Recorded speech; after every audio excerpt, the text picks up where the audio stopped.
Amici di In 3 Minuti, mi trovo sempre all'interno della Biblioteca Franco La Rocca di Agrigento in compagnia del protagonista di oggi di Vicini con un libro, che è Giuseppe Graceffa. Ciao Ciao, Giuseppe. ciao, grazie per Ciao. l'invito e un saluto a tutti coloro che ci guardano Grazie e a ci te, vedono. grazie a te. Ti vado subito a presentare. Tu sei laureato in economia e commercio, vivi nella vicina Aragona, sei un grande appassionato di cinema, di fantasy, di fantascienza, sei stato premiato già in diversi concorsi letterari, tra cui ricorderei il premio Aspromonte e il premio a Butera con il racconto Grano Duro, insomma sei già molto apprezzato sicuramente. Parliamo dei tuoi libri. Hai già scritto What is the Matrix, Il sigillo di Kor, Il cucchiaio non esiste. Questi sono dei libri che comunque sono fantasy. Sì, diciamo che io sono partito come autore fantasy, di fantascienza, e quindi ho iniziato a scrivere dei romanzi appunto di fantasy e poi mi sono dedicato alla saggistica di fantascienza e poi invece ho iniziato a trattare la realtà vera, che è proprio quella siciliana. Sì, dalla trilogia di Matrix tu arrivi a Malaterra, che è il libro che presentiamo oggi. Sì, Si legge che è un libro che profuma di salsedine, di fichi d'India, di agrumi. di agrumi. E come, Sì, come avviene questo passaggio? perché io sono un appassionato di Sicilia, sono un appassionato di sicilianità, di cultura siciliana, di vita siciliana, di storia siciliana e quindi è stato un obbligo per me morale, ma anche un piacere quello di raccogliere delle storie realmente accadute nella Sicilia del recente passato e metterle su carta per far sì che tutti coloro che amano la Sicilia e soprattutto i giovani che non conoscono com'era la Sicilia di un tempo possano venire a conoscenza della nostra realtà, della realtà dei nostri nonni, dei nostri padri, dei nostri bisnonni. Si tratta di una realtà, diciamo, abbastanza remota, quindi tu hai dovuto attingere dai racconti appunto dei nonni piuttosto che di persone comunque Sì, anziane. esattamente, si tratta di racconti ambientati nella Sicilia del dopoguerra e quindi ho dovuto necessariamente andare alla ricerca di persone anziane che mi raccontassero la loro storia, le storie che avvenivano quotidianamente nei paesi di ed allora.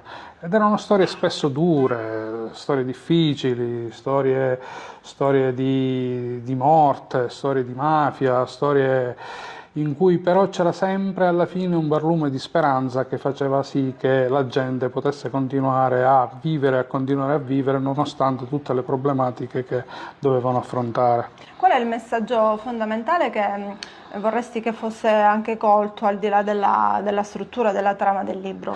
Che la Sicilia è una terra meravigliosa, è una terra difficile, dura, complicata, ma è allo stesso tempo meravigliosa, ricca di contraddizioni, di asprezze, ma in ogni caso è una terra che è impossibile dimenticare per chi ci è nato e ci è vissuto.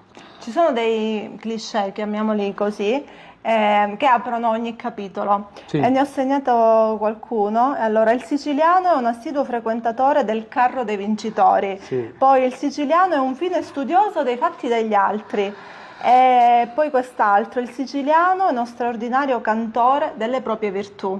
Sì, perché ho cercato di raccogliere un po' quelli che sono gli stilemi del siciliano, della cultura siciliana, che poi, anche se naturalmente non sono applicabili a tutte le persone, a tutte le caratteristiche, però diciamo che possono essere tipici di quello che è la nostra cultura, la cultura dei siciliani che noi viviamo. Abbiamo parlato inizialmente di Matrix, del sigillo di Core, questo mondo fantasy che comunque è anche molto amato. Io per esempio ho sempre alternato letture un pochino più razionali, ecco, al fantasy. Se dovessi trovare un punto di congiunzione tra la trilogia di Matrix e Malaterra, quale potrebbe essere?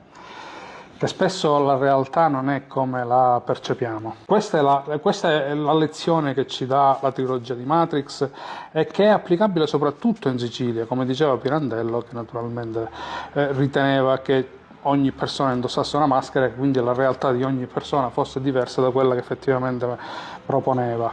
E allo stesso modo la realtà spesso che noi pensiamo possa essere in una maniera, invece è diversa da come la pensiamo. Questa è, diciamo, l'analogia che si può avere tra la trilogia di Matrix e un libro come Malaterra, e soprattutto con la cultura siciliana. Perché leggere Malaterra? Perché è un bel libro.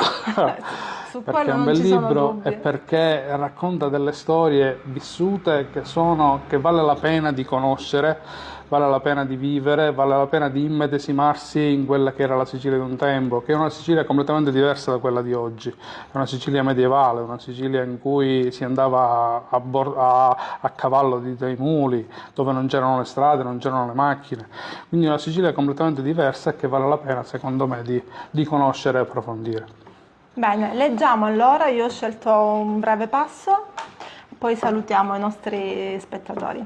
Farinon si sforzò di controllare la rabbia che gli cresceva dentro e di limitarsi a fare il suo dovere.